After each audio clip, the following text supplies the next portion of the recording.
entrando pues como con cada uno de ustedes habíamos descubierto que hay muchas necesidades, ¿cierto? Que las parejas necesitamos tenemos muchas necesidades y necesitamos mucha ayuda de hacer como ese tipo de encuentros, ¿no? De tener ese tipo de espacios donde podamos hablar, ¿cierto? De cierta manera también conversar sobre temas que son muy nuestros, que nos afectan a todos y que a veces no los conversamos de pronto en la homilía o en los cursos bíblicos o en las charlas que escuchamos de manera general.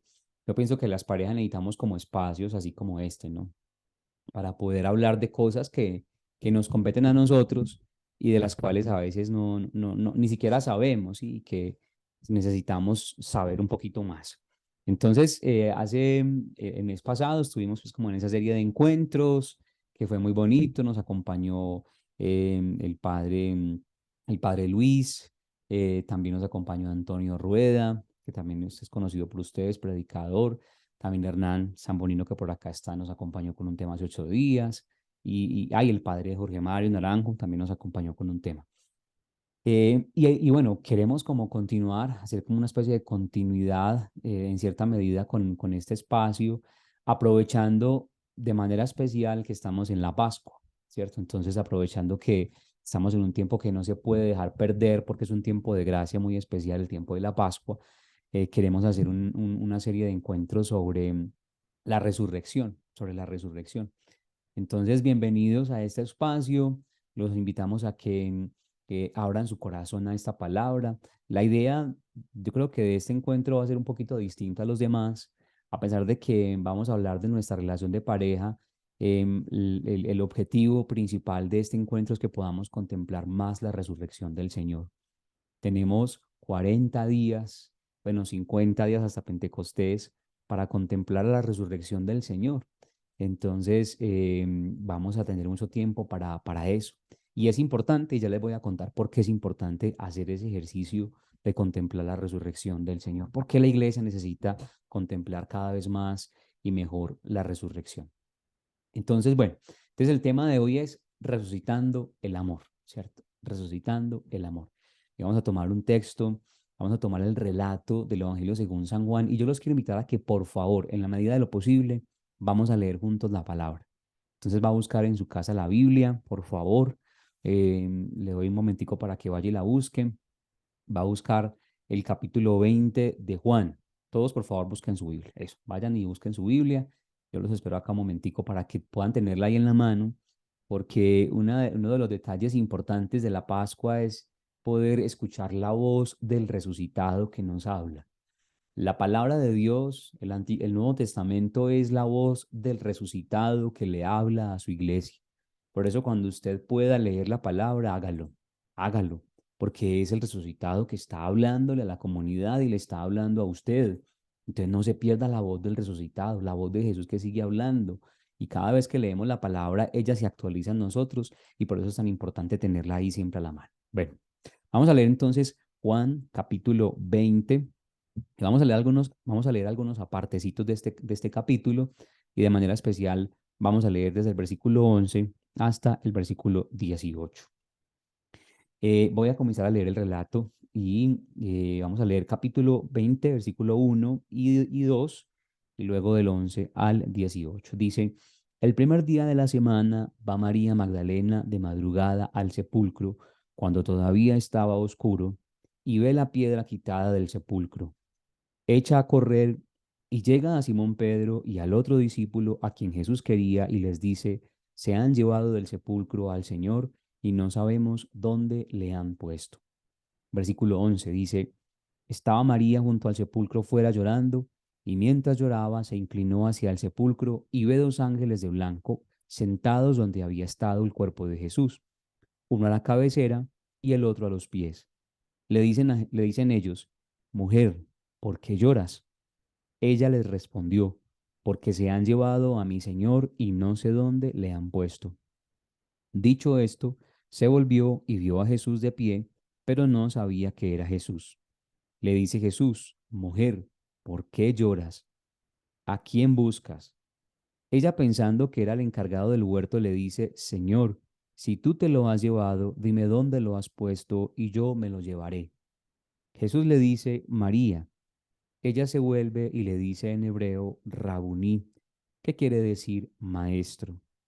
Le dice Jesús, deja de tocarme, que todavía no he subido al Padre, pero vete a mis hermanos y diles, subo a mi Padre y a vuestro Padre, a mi Dios y a vuestro Dios. Fue María Magdalena y dijo a los discípulos, he visto al Señor y que había dicho estas palabras. Palabra del Señor, gloria a ti, Señor Jesús. Cada evangelio tiene una forma particular de orientarnos sobre el significado de la Pascua. Entonces, cuando podamos leer los evangelios y sobre todo los relatos de resurrección, vamos a encontrar que cada evangelio tiene su estilo, tiene su forma de comunicarnos el hecho de la Pascua. Mateo, por ejemplo, es un evangelio que dice que Jesús resucitó así, con efectos especiales y todo, y la piedra explotó, y habían rayos, y salieron ángeles. Entonces, Mateo es un poquito más latino y nos puso allá hasta juegos pirotécnicos y todo en la resurrección del Señor, ¿no? Y rompe la piedra así el Señor a toda y demás. Marcos también tiene su forma de expresárnoslo a través de un joven, un ángel que se sienta sobre la roca, y luego nos dice que las mujeres cuando reciben el anuncio de la resurrección se quedan calladas, que no anuncian a nadie nada porque tenían mucho miedo. Y así, cada uno tiene su estilo y su forma de comunicárnoslo, ¿no? Juan también tiene su manera de expresárnoslo y lo hace a través de unos encuentros del resucitado que van como en una especie yo digo mucho esta palabra y hacía rato no la decía, van en una especie de crescendo, ¿sí? Como que es una especie de evolución. Los que son músicos o saben algo de música saben que el crescendo es cuando va aumentando la intensidad de la música, ¿sí? El volumen de la música que va como desde lo más pequeño hasta el aumento. Así es San Juan. Entonces, en este capítulo 20 comienza haciéndonos recuento de varios encuentros. El primero justamente es el de María Magdalena. Dice el texto que el primer día de la semana, María Magdalena fue al sepulcro cuando todavía estaba oscuro y ve la piedra quitada del sepulcro. Y es el primer encuentro, o sea, la primera sensación, la primera experiencia, por así decirlo, de resurrección es esta que vive María Magdalena. Y vamos a detenernos un poquito en esa experiencia de resurrección. Miren lo que pasa.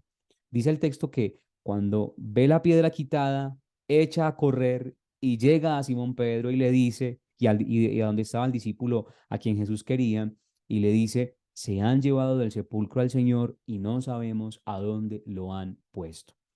La primera sensación de la resurrección, o sea, digamos, por así decirlo, el primer efecto, el primer sentimiento que uno experimenta ante la resurrección es el de la tumba vacía, el de la tumba vacía, el de la nada, el de la nada. Y esto es muy interesante porque es exactamente lo que nosotros de cierta manera también vivimos como comunidad, como comunidad que está, pues de cierta manera distante del hecho, del acontecimiento de hace 2000 años. Cuando nos hablan de la resurrección, nosotros también experimentamos esa sensación de vacío. ¿Y dónde está el Señor? ¿Y dónde está el Señor? Y cualquiera podría decirnos, bueno, ustedes hablan mucho de la resurrección y el sábado santo brincaron y cantaron los carros del faraón y lloraron y encendieron las velas y la fogata y algunos hasta comieron pan y hasta quedaron hasta la madrugada rezando. Pero ¿y dónde está Jesús? ¿Dónde está el Señor? Sí, la sensación que nosotros tenemos ante la tumba vacía es eso, es un vacío. No sabemos dónde lo han puesto, qué pasó con Jesús, dónde está Jesús.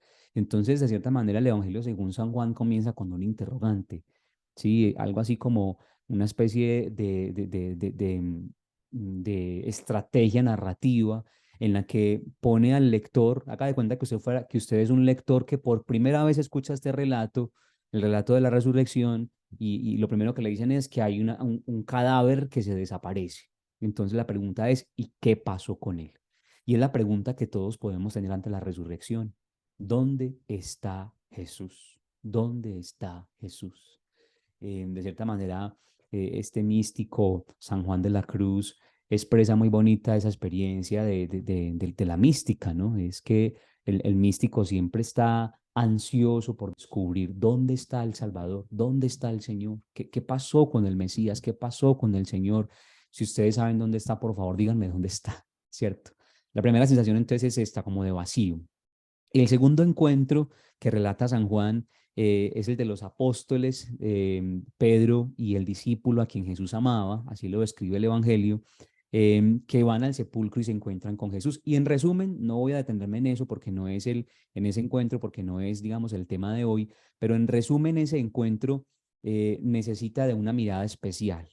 El texto dice que Pedro va al sepulcro, y luego primero llega el discípulo a quien Jesús amaba, pero permite que Pedro entre primero. Pedro entra, no entiende nada, ve el sudario, ve las mantas, pero no comprende nada.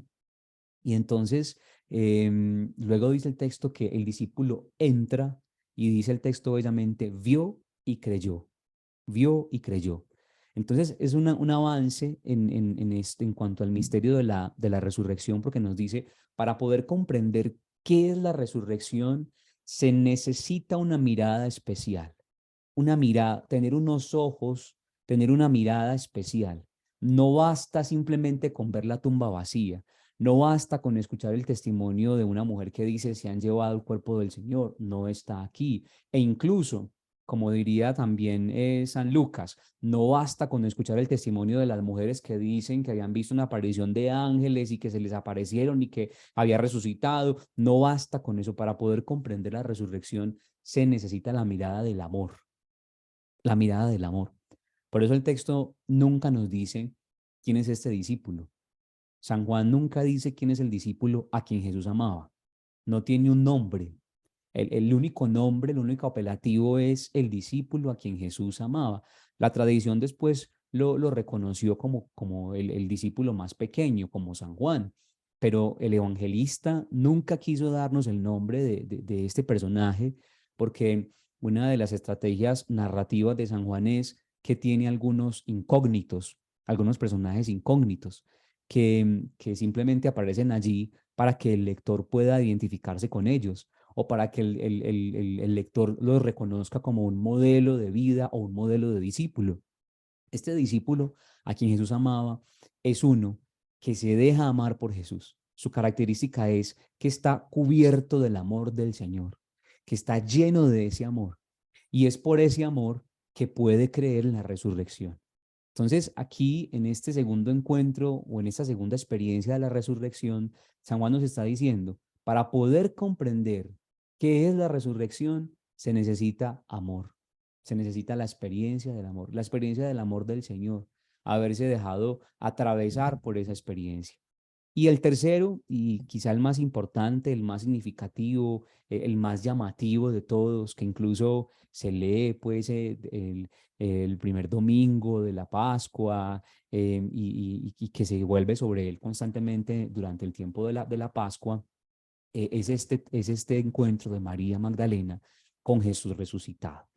Y entonces vamos a hablar de este encuentro hoy y vamos a leerlo desde varias perspectivas, ¿no? De manera especial vamos a leerlo desde la perspectiva del amor de pareja. Hay algunos elementos en este relato que son muy bonitos y quiero compartírselos a ustedes. Algunos elementos.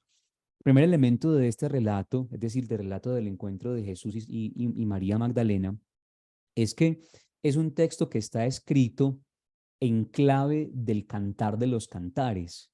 Es un texto escrito en clave de Cantar de Cantares. No sé si ustedes alguna vez han leído el Cantar de los Cantares, así sea por curiosidad, porque es un texto que habla de amores, es un texto que hace parte de la colección de libros del Antiguo Testamento sapienciales y que son cantos, son cantos poéticos. Y el Cantar de los Cantares tiene una característica muy especial y es que es un canto de amor entre una novia y el novio. Entonces, es una historia de amor entre una novia que busca a su amado, que lo desea, que lo anhela, y ese deseo la hace cometer locuras y es un amor desbordado que siente por este hombre y entonces es, digamos, como esa pasión. Este texto, solamente para darles un detallito acá elegante, es que este texto, el Cantar de los Cantares, es el texto que se leía en las sinagogas en el tiempo de la Pascua, el Cantar de los Cantares, ¿no? En una época especial, este texto comenzó a leerse en el tiempo de la Pascua. ¿Por qué? Porque narra la primavera del amor, la primavera del amor. Entonces allí está la historia de un hombre y una mujer que se aman. Miren, por ejemplo, lo que dice el capítulo 3 del Cantar de los Cantares, para que ustedes más o menos vayan comprendiendo por qué he decidido tomar este texto para hablar con ustedes las parejas. Miren, dice el texto, en mi lecho por la noche busqué al amor de mi alma. Capítulo 3 de Cantar de los Cantares. Cantares 3, 1 al 5 voy a leer. En mi lecho por la noche busqué al amor de mi alma. Lo busqué y no lo encontré. Me levanté y recorrí la ciudad, calles y plazas. Busqué al amor de mi alma. Lo busqué y no lo encontré. Me encontraron los guardias que hacen ronda en la ciudad. ¿Han visto al amor de mi alma? Apenas los había pasado cuando encontré al amor de mi alma. Lo agarré y no lo soltaré hasta meterlo en la casa de mi madre, en la alcoba de la que me vio nacer. Las conjuro, muchachas de Jerusalén, por las gacelas y las ciervas del campo, que no despierten ni desvelen a mi amor hasta que quiera. Este texto, miren que cuando usted lo lee y lee después San Juan, se va a dar cuenta que es exactamente la misma escena. María Magdalena comienza a buscar por las noches. El texto comienza diciendo, em, María va al sepulcro cuando todavía estaba oscuro. Es decir, esta es la mujer que se levanta de su lecho, ¿sí? Sale de su lecho. En mi lecho por las noches busqué al amado, al amor de mi alma y no lo encontré y me levanté. Me levanté de madrugada a buscar al amor de mi alma. Entonces se trata de una mujer que está buscando al amor de su alma, ¿sí? Este texto, esta escena del Evangelio según San Juan, está escrito en clave de cantar de los cantares. ¿Y eso qué significa? ¿Eso qué significa? Significa que esta experiencia de resurrección es una experiencia de resurrección conyugal. Es una experiencia de resurrección conyugal. Se van dando cuenta por qué hay tanto chisme suelto por ahí entre Jesús y María Magdalena. ¿Cierto? Hay un montón de chismes de Jesús y que tuvieron su rollo y entonces la gente inventa cosas y History Channel deja volar la imaginación y es justamente por esto, porque San Juan deja muchos elementos para pensar que hay un romance ahí entre estos dos. Pero si vamos a leerlo, si vamos a leer el texto, tenemos que tener detrás esa experiencia del Antiguo Testamento en donde Dios aparece como el esposo y la novia esa que es el pueblo que busca desesperadamente a su Dios, el pueblo que constantemente está buscando a su Dios. En el Antiguo Testamento, Dios se presentaba en muchas ocasiones como el esposo, e incluso hay un texto que es mucho más diciente y tremendo, es un texto tremendo del profeta Isaías, que no recuerdo en ese momento la cita, pero es tremendo, y dice que el Señor la encontró a su pueblo cuando todavía estaba pequeña y entonces se enamoró de él, de ella, de este pueblo, que era como una muchacha que estaba todavía pues en su edad juvenil y creció y me enamoré de ti. O sea, ahí es toda una historia en donde Dios siente que es el esposo de su pueblo. Pues bien, cuando San Juan nos quiere contar en qué consiste la resurrección, cómo se vive la resurrección, nos dice que la resurrección es una experiencia de amor conyugal que necesita ser salvado. La resurrección es una experiencia de matrimonio entre Dios y su pueblo que necesita ser sanado. Lo que hace la resurrección es, y atención a esto, la resurrección lo que hace es sanar la relación entre Dios y su pueblo, sanar la relación entre Dios y su pueblo. Acuérdense en esos textos que dicen que el pecado era muy grande, que el pecado nos había dejado muy lejos de Dios Y entonces Jesús con su muerte, con su entrega, con su sacrificio, nos acerca de nuevo a Dios, nos lleva de nuevo al trono, como bellamente dice la carta a los hebreos. Él es el que nos lleva al trono de gloria de Dios, porque la relación estaba rota. Hace algunos días conversaba con una señora, con una muchacha, bueno, no era señora, era una muchacha, está muy joven, y me contaba pues de su relación, que tenía, pues que se habían separado con el esposo, y que tenía muchos deseos de volver con él, pero que ella necesitaba hacer primero un proceso de sanación personal y que también le había exigido a él hacer un proceso de sanación personal para poder volver. Y yo le dije, me parece fabuloso que cada uno haga a su modo un proceso de sanación personal y que ojalá hagan retiros y hagan encuentros y seminario de sanación interior y todo lo que sea por sanar el corazón y reconciliarse con cada uno, ¿cierto? Reconciliarse consigo mismo y volver a Dios y recuperar la paz y etcétera. Pero les dije, pero el problema de ustedes dos es un problema de ustedes dos. Entonces no pretendan que el problema de los dos se va a resolver cada uno por su lado. El problema de los dos se resuelve cuando recuperamos, cuando restablecemos la relación. Muchas veces nosotros creemos que podemos resolver nuestros conflictos personales, o mejor, o creemos que podemos resolver el conflicto de pareja cada uno por su lado. Y yo pienso, hermanos, que esto es una especie de mito, es un mito, porque si bien la experiencia personal que cada uno tenga de Dios es importante y que cada uno se comprometa con sus problemas, con sus heridas, con sus dificultades, con sus luchas, eso está maravilloso. Pero cuando lo que está mal es la relación, pues lo que hay que atender es la relación, no es como lógico.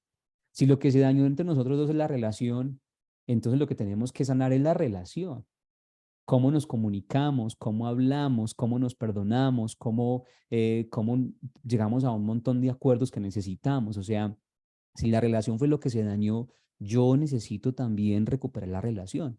Entonces yo le decía a esta persona, si bien es importante su proceso personal, tengan en cuenta que necesitan recuperar la relación, sanar la relación.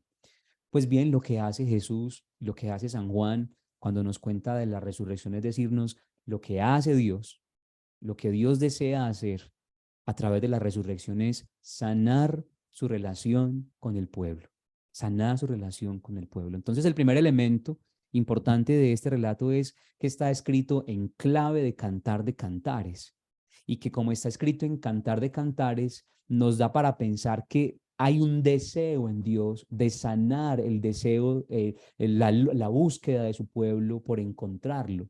Miren que el problema de la mujer del cantar de los cantares es que su novio se le perdió el amado de su alma, se le desapareció, ¿no? Cualquier parecido con la realidad es pura coincidencia, ¿no? El marido que se desaparece a medianoche nunca vuelve, vuelve al otro día o no vuelve, ¿cierto? No, se le desaparece y está herida porque no lo encuentra, no sabe dónde está y está dolida y el Señor dice que Él se aparece, Él es el que se aparece, Él es el que la encuentra, ¿no? La mujer del cantar de los cantares es la que encuentra al Señor, no, pero en este caso es el Señor el que la encuentra a ella. Y vamos a ir viendo cuántos elementos más hay aquí de este texto. El segundo elemento, y este es muy bonito, es que podemos detenernos a ver cuál es la realidad de la comunidad primitiva, de la comunidad eh, que está traumatizada por la experiencia de la cruz. Ojo pues a esto. Si decimos que este texto está escrito en clave de cantar de cantares, estamos diciendo que Jesús es Dios y es el novio, y María Magdalena es la novia, la esposa, que representa a toda la iglesia, a la comunidad de creyentes, a la comunidad cristiana. Entonces la pregunta es la siguiente: ¿cómo está la comunidad cristiana después de la muerte terrible, horrible, espantosa, injusta de Jesús? ¿Cómo está la comunidad de Jesús? ¿Cómo está la comunidad del Mesías después de que ha vivido la experiencia más traumática y la experiencia más traumática es la experiencia de la cruz? ¿Cómo está? Pues San Juan nos dice que es una comunidad que está llorando. Es una mujer que está llorando. La comunidad de San Juan, la comunidad que es la iglesia, después de la muerte del Señor, se encuentra llorando. Y si ustedes leen el texto con mucha perspicacia y detenimiento, se van a dar cuenta que este relato constantemente dice llorar, llorar, llorar. Miren cuántas veces dice. Dice, junto al sepulcro estaba afuera llorando. Mientras lloraba, se inclinó al sepulcro. Los ángeles le preguntan, ¿por qué lloras? Luego Jesús le pregunta, ¿por qué lloras? ¿Cierto? Entonces, constantemente la comunidad después de la crisis de la cruz está llorando. El drama de la cruz lo que produce es una tristeza tremenda en la comunidad. Así está la comunidad. Y miren, si pudiéramos pensar en este texto como una fotografía de la relación de pareja que nosotros tenemos ahora, ¿qué podría decirle esto a nuestra relación, no? ¿Qué podría decir este texto sobre cómo estamos nosotros hoy? Cuando a veces estamos así, llorando, solo que no lo decimos, solo que lloramos al escondido, donde nadie nos vea, nos encerramos en el baño a llorar o lloramos con los amigos o las amigas, ¿no? Los amigos en un bar o las amigas en una cafetería y uno lo que hace es llorar, porque el drama de la cruz, es decir, el drama de la muerte, las dificultades de la vida, las cosas que no comprendemos, las cosas que generan oscuridad y niebla en la relación, pues lo que genera es eso, es una profunda tristeza. San Juan nos dice que la comunidad después de la cruz es una comunidad que está llena de tristeza, una comunidad llena de tristeza. Y entonces el texto nos va a decir cómo es que Jesús resucita a la comunidad. Más aún, los invito a que pensemos en esto. ¿Cómo es que Jesús resucita la relación de pareja? ¿Cómo es que Jesús resucita un matrimonio? ¿Cómo es que Jesús resucita mi vida y la vida de los otros? ¿Cómo hace para resucitarlo? ¿Cómo hace? El texto dice, en primer lugar, que hay una aparición, ¿no? Ella ve a unos ángeles, dos ángeles que están sentados donde estaba el cuerpo de Jesús, uno a la cabecera y otro a los pies, ¿sí? Estos dos ángeles son los guardias. Cuando leíamos el texto del Cantar de los Cantares, la mujer dice que hay unos guardias. Dice, me encontré con los guardias de la ciudad y les pregunté, ¿ustedes han visto al amor de mi alma? ¿Sí? Esos son los guardias que propone San Juan. Son dos ángeles y dos ángeles que están sentados en el lugar de la muerte. En el lugar de la muerte, Dios se aparece en el lugar de mi muerte. Dios se aparece en el lugar de la muerte. Hey, esto es muy bonito, esto es sumamente profundo. Cuando Dios quiere resucitar a una familia, cuando Dios quiere resucitar a una persona, se aparece en el lugar de la muerte. Donde hay muerte, donde hay muerte. Por eso, a veces cuando uno comienza el proceso de fe y comienza a acercarse a Dios, buscando a Dios, uno siente que Dios le pisa los callos. Que Dios como que le pisa uno los callos. Me dice, pero ¿por qué si yo estaba tan bien y me acerqué a Dios y me está yendo peor? O me resultó otra vez esto, ¿y por qué tengo otra vez esta situación? ¿Y por qué volví como tres pasos atrás? ¿Qué está pasando? Porque Dios se quiere aparecer en el lugar de la muerte. Miren, Dios pudo haberse aparecido a María Magdalena en su lecho. Y hubiera sido un relato muy bonito, ¿no? Que Dios llega al lecho de María Magdalena, Jesús le dice, aquí estoy yo que soy tu amado. Eso hubiera sido un relato maravilloso. Pero no, dice el texto que el lugar donde el ángel de Dios anuncia la resurrección no es en la casa, no es en la calle, no es en el templo, es en el mismo lugar de la muerte. María Magdalena quería contemplar la muerte y por eso estaba allá en el sepulcro llorando la muerte. Iba a llorar la muerte del Señor. Pero no, el Señor se aparece allá y le dice, este lugar que era de muerte, ahora es un lugar de vida. Miren, yo los invito a pensar en que los lugares de muerte que ustedes tengan en su relación de pareja se pueden convertir en lugares de vida para muchas personas. Todo lugar de muerte cualquiera que sea el problema que ustedes tengan como pareja, la economía, la sexualidad, la familia, los hijos, la comunicación, cualquiera que sea ese lugar, cuando dejamos que el resucitado se manifieste, ese lugar de muerte se convierte en lugar de vida, porque al Señor le gusta anunciar su resurrección en lugares de muerte, en lugares donde antes había muerte. Entonces usted me va a decir, pero ¿cómo es posible que yo pueda hablar de fidelidad si yo he sufrido tanto la infidelidad de mi esposo o de mi esposa? ¿Cómo es posible que yo pueda hablar de comunicación cuando a mí me cuesta tanto hablar con? Pues sí, sí, desde ese lugar de muerte el Señor quiere hablar y quiere expresarse. Y el texto sigue diciendo que ella les pregunta, bueno, se han llevado a mi Señor, estoy llorando porque se han llevado a mi Señor y no sé dónde lo han puesto. De cierta manera, y en esto quiero quedarme un momentico, la razón por la cual la iglesia llora, la razón por la cual la relación de pareja tambalea, la razón por la cual usted y yo nos mantenemos en tristeza, amargura y con tantas sombras, es porque estamos aferrados a esos síntomas de muerte, a esos signos de muerte. María Magdalena estaba llorando porque quería encontrar a su Señor. Miren, la respuesta de María es impresionante porque no dice, estoy llorando porque Jesús ha muerto, estoy llorando porque lo crucificaron, estoy llorando porque me dejaron sin mi Señor, sino que dice, es que se han llevado a mi Señor, se han llevado a el cadáver sobre el cual yo quería llorar. Entonces la pregunta que hace el ángel, que hacen los ángeles y que hace Jesús, tiene mucho sentido para nosotros. El texto sigue diciendo, dicho esto, se volvió y vio a Jesús de pie, pero no sabía que era Jesús.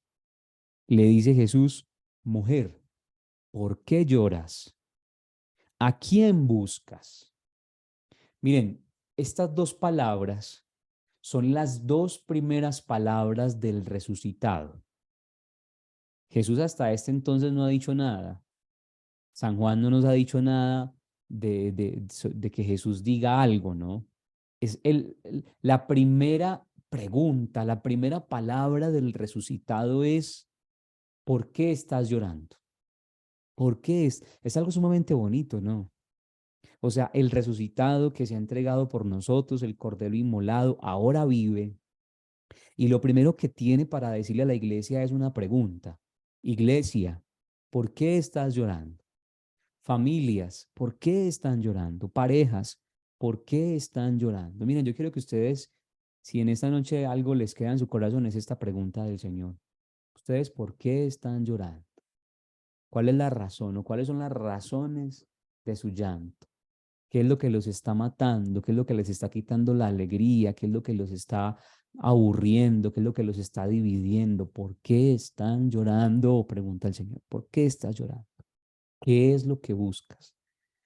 Esta segunda pregunta es muy interesante porque fue la primera pregunta que Jesús le hizo a los discípulos.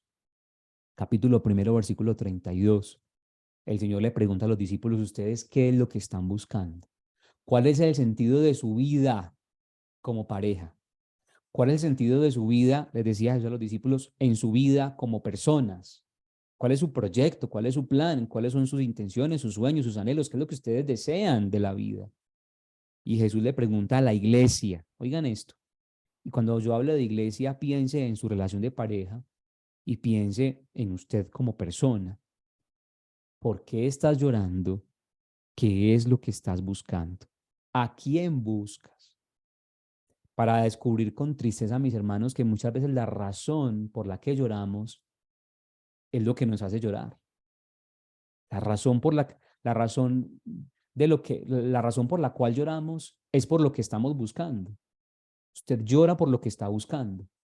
Cuando usted y yo dejamos que se nos meta en la cabeza y en el corazón que lo más importante es la plata, el tener, el placer, la comodidad, entonces comenzamos a llorar por eso y la vida se nos hace imposible porque comenzamos a buscar un cadáver que no nos va a dar la vida. Entonces el Señor le pregunta a María, ¿usted por qué está llorando? ¿A quién está buscando? Y miren lo que pasa con la situación de tristeza. ¿Qué es lo que hace la tristeza de la cruz? La tristeza del fracaso, la tristeza que genera los problemas, las dificultades. Miren lo que hace la tristeza. Dice, ella, pensando que era el encargado del huerto, le dice, si tú te lo has llevado, dime dónde lo has puesto y yo me lo llevaré. El sueño de María Magdalena es llevarse a Jesús, al Jesús antes de la Pascua. María está anclada al Jesús prepascual, al Jesús antes de la resurrección, al Jesús que fue crucificado, al Jesús que escuchó antes en Galilea, al que escuchó en Cafarnaún. Está aferrada a un Jesús de antes. Y resulta que la experiencia de la resurrección, y ese es un elemento muy importante para nosotros, la experiencia de la resurrección es algo completamente y absolutamente novedoso. Para poder comprender la resurrección hay que abrirse de manera especial a la novedad de Dios, que Dios es novedoso, que Dios es completamente nuevo y que hace nuevas todas las cosas. Por eso, María Magdalena confunde a este señor con el dueño del huerto. María Magdalena cree que estamos en un huerto. María Magdalena dice que estamos en un huerto. ¿Usted se acuerda dónde empezó la historia de la humanidad? La historia de la humanidad comenzó en un huerto, en el huerto de el Edén, en el jardín del Edén. San Juan nos dice que en este momento está sucediendo algo nuevo. La resurrección es algo nuevo. Dios quiere hacer algo nuevo en usted y en mí. En eso consiste la resurrección. Miren, es que usted no lo cree. Es que usted y yo no creemos en eso. Uno no se cree esto. Uno no mete en su cabeza y en su corazón que Dios quiere hacer nuevas todas las cosas. Dios desea hacer nuevas todas las cosas. Dígalo, dígalo, dígalo en ese momento. Dios quiere hacer nuevas todas las cosas.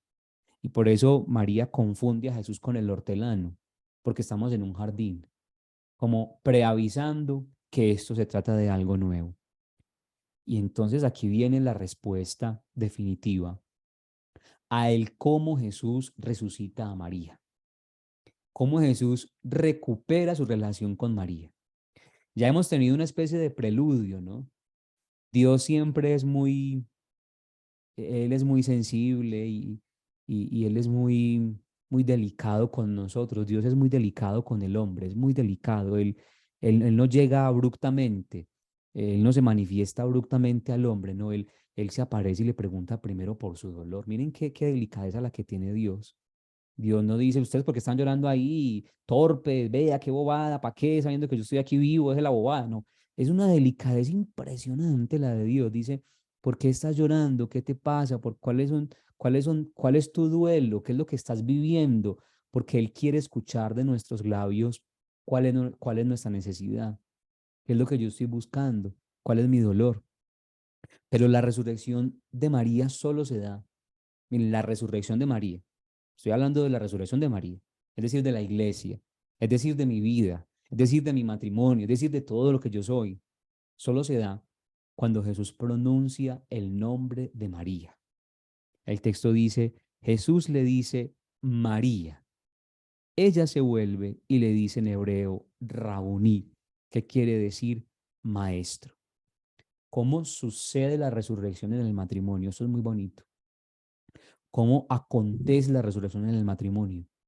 Cuando recuperamos la identidad, cuando recuperamos el saber quién eres tú y quién soy yo, cuando yo te reconozco como persona, cuando yo me doy cuenta de quién eres tú.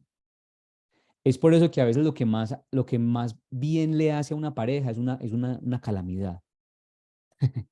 A veces lo que más bien le hace a una pareja es una calamidad, una calamidad. La muerte de alguien, una quiebra, un momento difícil, una infidelidad. A veces lo que más, por eso, porque es el momento en el que decimos, pero entonces, ¿tú quién eres para mí? ¿Quién soy yo para ti? ¿Qué pasó? Y comenzamos a preguntarnos, vos y yo, ¿qué venimos siendo? Como decimos por ahí.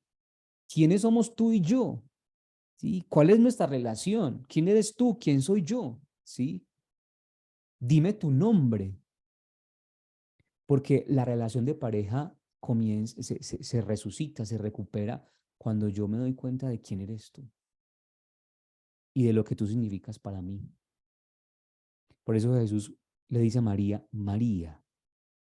Y el llamar por el nombre en la Biblia tiene un sentido muy bonito, que es recuperar la dignidad. Con eso Jesús le dice a su iglesia, no te olvides, iglesia, que eres mi iglesia, eres mi María, eres mi discípula. Y con eso le dice a los matrimonios, no se olviden cuál es su vocación, cuál es su llamado. ¿Para qué fue que nos pusieron en esta misión de ser papás, de ser esposos, de ser familia? No se olviden de eso. Y entonces, una especie de feedback, cuando María escucha su nombre en labios de Jesús, inmediatamente lo reconoce. Esto es muy bonito. Cuando yo le doy la dignidad a mi esposa, cuando yo restablezco su dignidad, entonces yo puedo reconocerla. Ella me reconoce a mí. Nos reconocemos mutuamente.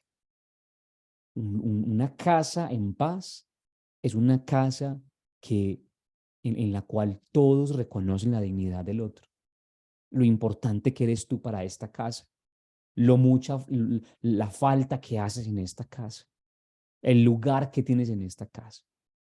Y el texto sigue diciendo entonces que ella lo reconoce como maestro, como Rabuní, es decir, mi maestro, no solamente maestro, sino maestro mío. O sea, el significado de Rabuní, maestro mío, mi maestro. Entonces María lo agarra. Acuérdense que según el Cantar de los Cantares, la promesa era que si lo encontraba, lo iba a agarrar y no lo iba a soltar. Y lo iba a meter en la casa de la que la había dado a luz, y lo iba a meter allá y lo iba casi que a secuestrar, a amordazar, y nunca más lo iba a dejar salir de su lecho. O sea, María Magdalena quiere retener, como una mujer enamorada quiere retener a su pareja, ¿sí? Eh, las mujeres son, yo lo digo con mucho cariño y respeto, las mujeres son como una especie de chicle, ¿no? Que quieren que uno esté siempre ahí con ustedes, ¿no? No se me vaya. ¿Y para dónde va? ¿Y qué hubo pues? Y aquí pues conmigo y me avisa para dónde va. Una especie de, porque claro, la mujer quiere estar con su esposo. La novia enamorada quiere estar con su pareja y lo quiere meter en la alcoba de la que la dio a luz. Es una imagen muy bonita, porque es que te quiero para mí, te quiero para mí. Pero Jesús le dice a María, no me retengas, deja de tocarme. Es una expresión más bien desafortunada, porque la expresión original es, no me retengas, que todavía no he subido al Padre. No me retengas, María, porque es que no es que tú me vas a llevar a tu lecho, es que yo te voy a llevar al mío. Ese es el significado del no me retengas de Jesús. Jesús le dice a María, María, estás demasiado encaprichada, apegada, aferrada al Jesús que caminaba contigo por Cafarnaún y al que tú seguías. Estás muy apegada a ese Jesús. Y necesitas saber que no eres tú la que me va a llevar a su casa, sino que soy yo la que te voy a llevar a la mía. Esa es la resurrección.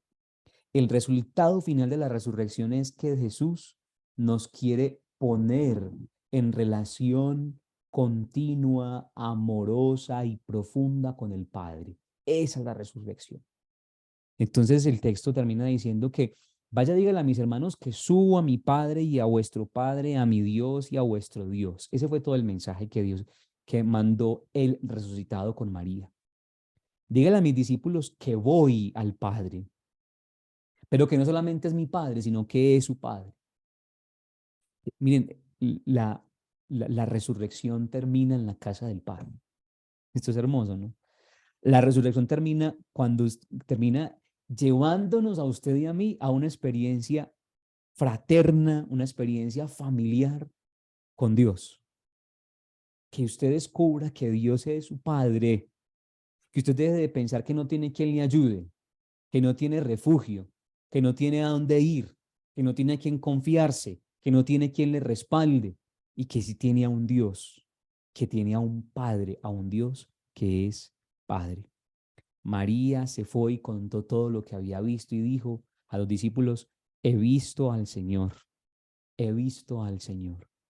La experiencia de resurrección del amor se da primero cuando usted y yo logramos, cuando permitimos que Dios nos devuelva la dignidad, es decir, el nombre, que nos llame por el nombre. Usted quiere resucitar la vida de su pareja, de su esposa, de su esposo, dignifíquelo, dignifíquelo. Dele el lugar que le corresponde. A veces la gran queja de las esposas y de los esposos es que yo no significo nada para mi esposa. Aquí todo el mundo es más importante para ella que yo. Aquí la suegra es más importante que yo.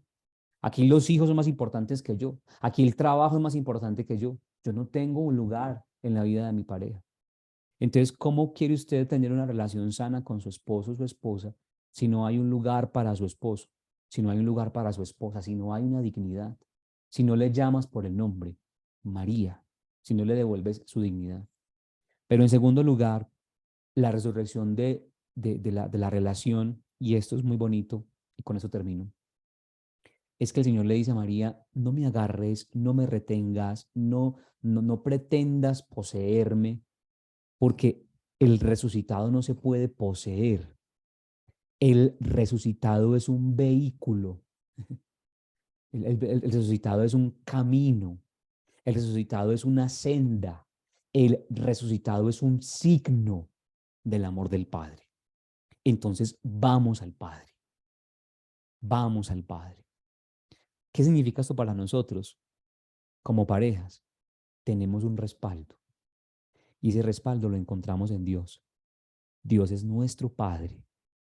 Y la palabra, la certeza que el resucitado le quiere dar a su pueblo es, usted y yo tenemos un Padre y ese Padre nos espera.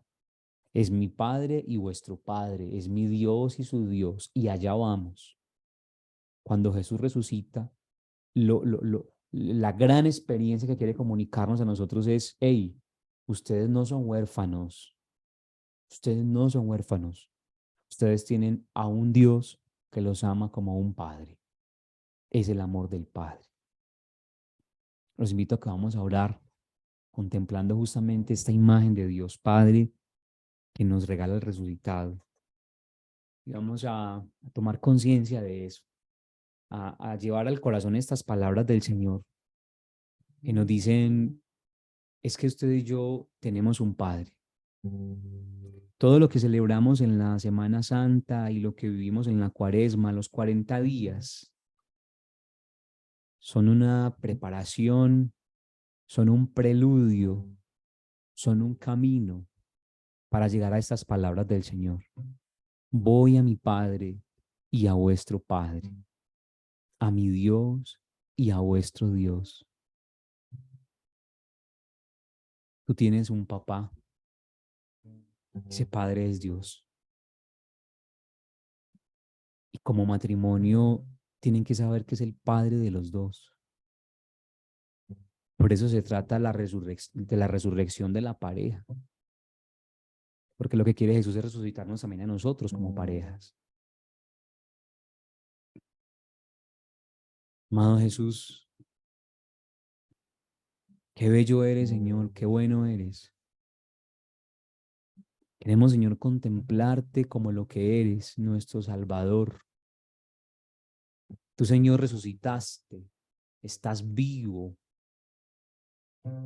Tú, Señor, nos da la dignidad y nos amas. Tú, Señor, eres el Dios que nos ama. Amado Jesús, queremos entregarnos a ti. Amado Jesús, queremos alabarte, darte gracias y bendecirte. Pero queremos, Señor, pedirte que nos regales la certeza de que somos hijos y no esclavos. De que somos pueblo de un Dios que nos ama como hijos. De que nuestra relación de pareja no está sola, no está arrojada a la suerte, al azar, a lo que pueda pasar, que no es simplemente una institución abandonada a su propia suerte, sino que somos una familia que Dios ha creado, que somos una pareja que Dios ha soñado, que Dios ha deseado, que el Padre desea, que el Padre ama. Ven Espíritu Santo de Dios. Ven Espíritu Santo de Dios y dando la certeza de ser hijos. Que si somos hijos no somos esclavos. Ven Espíritu Santo de Dios. Te necesitamos, Santo Espíritu.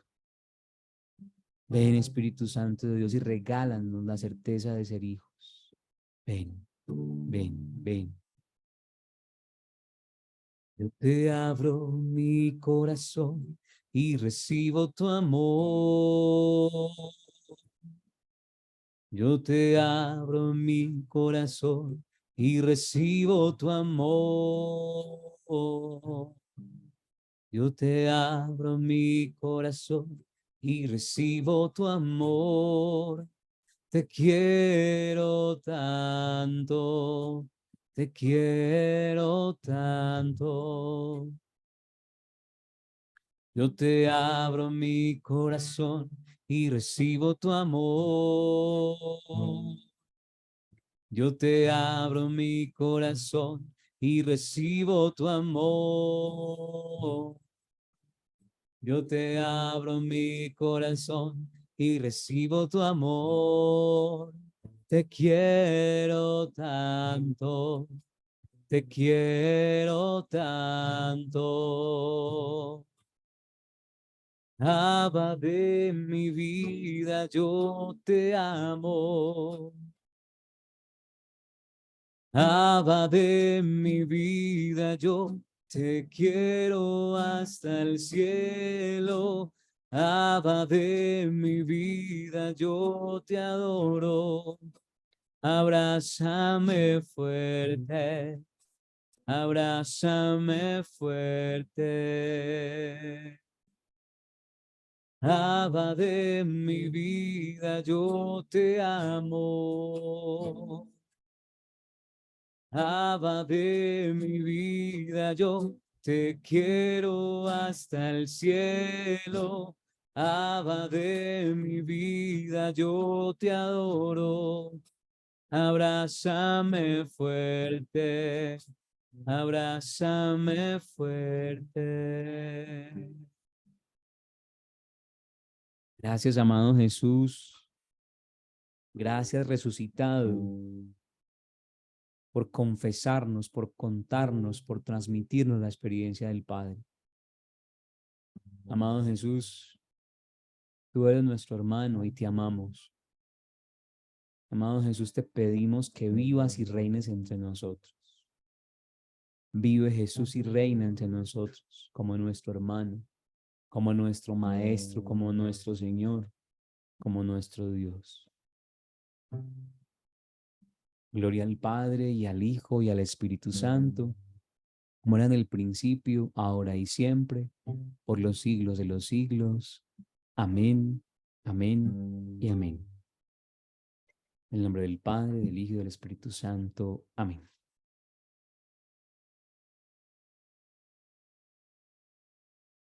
Bueno, mis hermanos, los queremos invitar a que dentro de 8 días también nos reunamos y de manera especial les queremos compartir un tema muy bonito que tiene que ver con la terapia de pareja. Jesús resucitado hace terapia de pareja. Vamos dentro de 8 días a ver la terapia de pareja del resucitado. Entonces los invitamos a que nos acompañen dentro de 8 días a las 8 de la noche a través de este mismo medio. Que el Señor los bendiga. No sé si alguien quiere de pronto decir algo, lo puede decir ahora.